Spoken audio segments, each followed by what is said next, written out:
Hola, arrancamos con este vídeo dedicado a las bases de datos no SQL. Durante este vídeo haremos referencia a varios términos relacionados con las bases de datos que debemos conocer. Por un lado tenemos las transacciones, operaciones transaccionales o OLTP, que en esencia son las operaciones que modifican el estado de la base de datos, como por ejemplo una inserción, una modificación o un borrado. Son las operaciones habituales en los movimientos bancarios, en el registro de presencia o en la gestión de una tienda. Por otro lado tenemos OLAP, la analítica, que son aquellas operaciones que no modifican la base de datos y que obtienen información o proyección de los datos almacenados en la base de datos. Típicamente son operaciones de consulta y se dan en buscadores de cualquier aplicación. Todas las bases de datos pueden hacer transacciones y analítica, pero las clasificamos en función de en qué aspectos sean más potentes. Durante este vídeo haremos referencia al acrónimo ACID, que viene de atomicidad, consistencia, aislamiento y durabilidad. Todas son propiedades deseables en las bases de datos transaccionales, pero que no siempre podemos garantizar en bases de datos no SQL. Resumiendo mucho, que una base de datos cumpla con las propiedades ACID nos permite imaginar que en esa base de datos todas las peticiones de lecturas y escrituras llegan secuencialmente y que nunca se pisan ni hay problemas de solapamiento. Nunca pasaría que dos operaciones quieran modificar simultáneamente y de manera distinta una misma celda. En todo caso, se realizaría una y después la otra. En general, las bases de datos SQL tienen las propiedades ACID y permiten hacer actualizaciones masivas entre dos lecturas. En cambio, en las no SQL o no se asegura 100% que sean ACID o se hace solamente a nivel de fila. En bases de datos no SQL, las operaciones masivas no son atómicas y la configuración por defecto no suele asegurar la consistencia de los datos entre lecturas. En este tipo de bases de datos hablamos de propiedades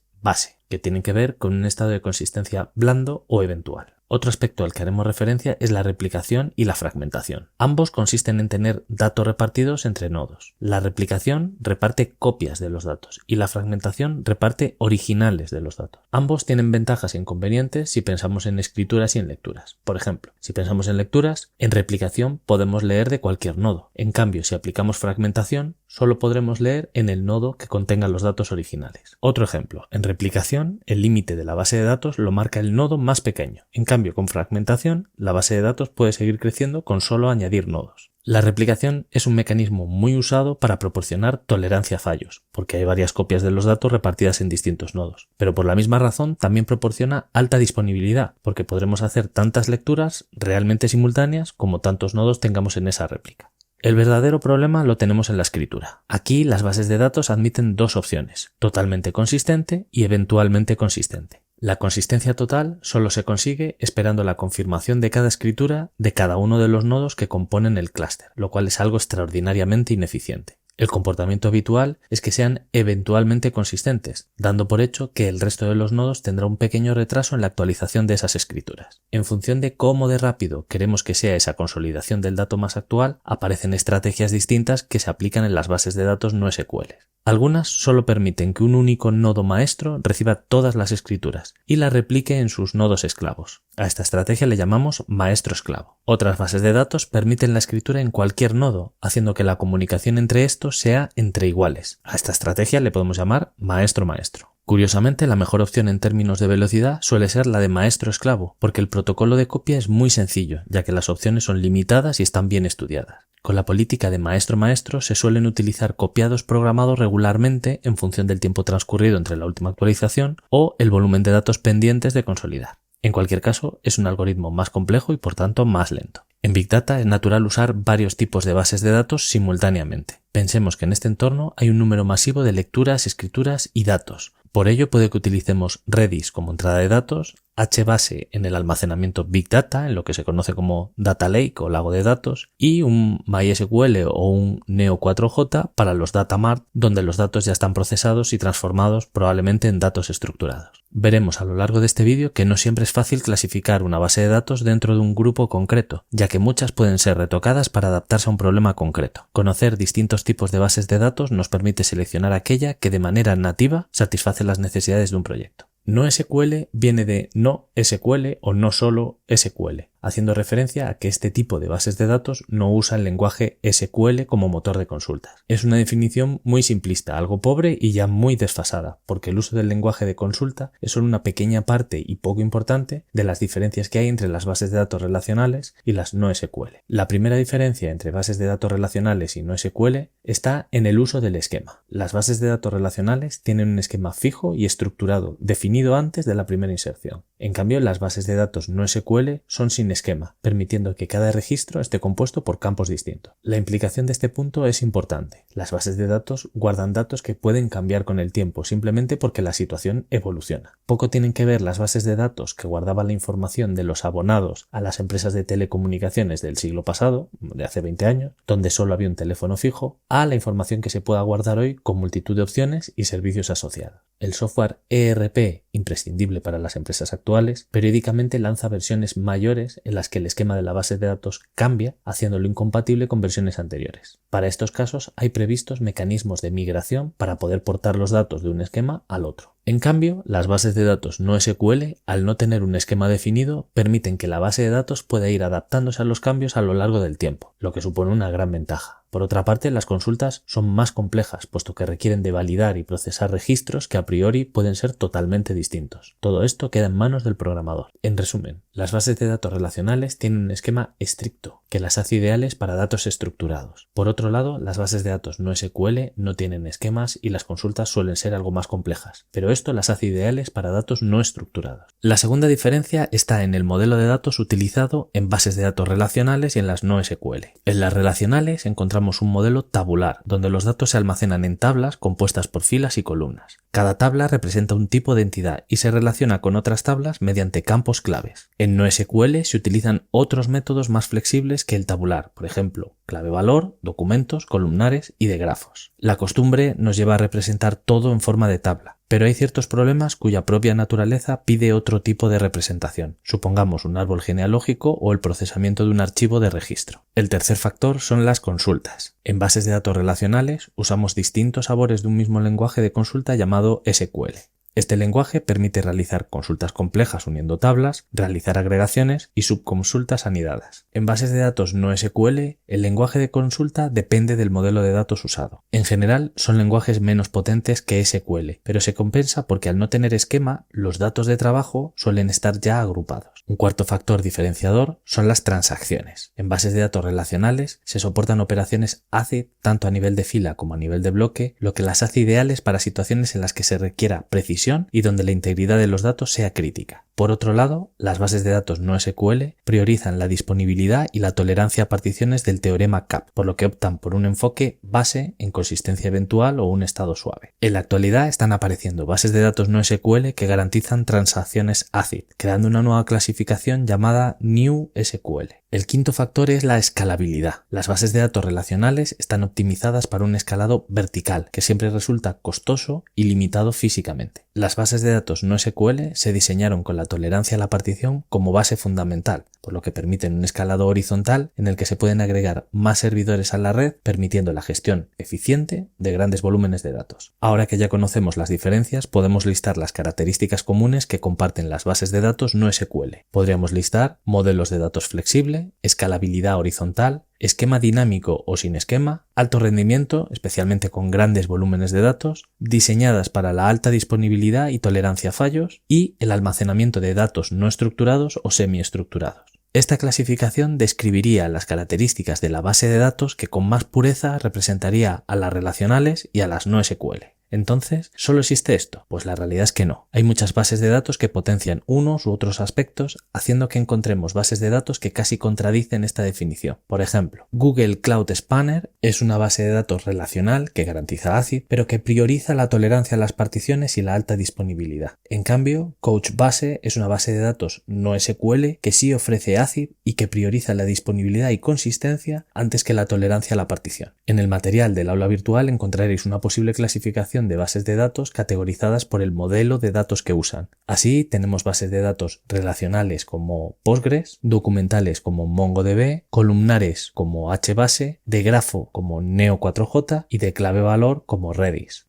Pasaremos rápidamente por Postgres como representante de las bases de datos relacionales. En este tipo de bases de datos, las relacionales, antes de la implementación es necesaria y obligatoria una etapa de análisis y diseño del esquema. La normalización permite obtener el conjunto de tablas, los campos que las componen y las claves que relacionan unas tablas con otras. Las operaciones son ACID, lo que las convierte en ideales para operaciones transaccionales en las que la consistencia y la integridad referencial sean importantes, como en los movimientos bancarios o en la gestión de un almacén. Este tipo de bases de datos no admite de manera nativa la partición en varios nodos. En concreto, Postgres sí admite la replicación en varios nodos de manera síncrona, en la que no confirma escrituras mientras no estén replicadas, o de manera asíncrona, en la que es tolerable una pequeña ganancia en rendimiento a costa de una posible pérdida de datos. En cambio, Postgres no está preparada para hacer sharding o fragmentación de manera nativa. Eso sí, existen herramientas de terceros que implementan mediante extensiones esta funcionalidad. Otras bases de datos relacionales, como Google Cloud Spanner, sí admiten replicación y fragmentación de manera nativa. Es complicado encajar algunas bases de datos relacionales dentro de esta categoría, ya que algunas almacenan documentos, otras no usan SQL como lenguaje de consulta y otras admiten sharding de manera nativa. Tal vez la única característica que se mantiene sin excepción es que todas mantienen el principio ACID y, por tanto, totalmente enfocadas a las transacciones. El representante de las bases de datos documentales es MongoDB. La característica fundamental es que cada registro se guarda en forma de documento JSON, compuesto por pares de clave-valor que permiten el uso de arrays y de documentos anidados. Es una base de datos sin esquema, ya que no hay obligación de declarar un esquema fijo desde el principio. Aún así, MongoDB permite crear un esquema con las restricciones que queramos imponer.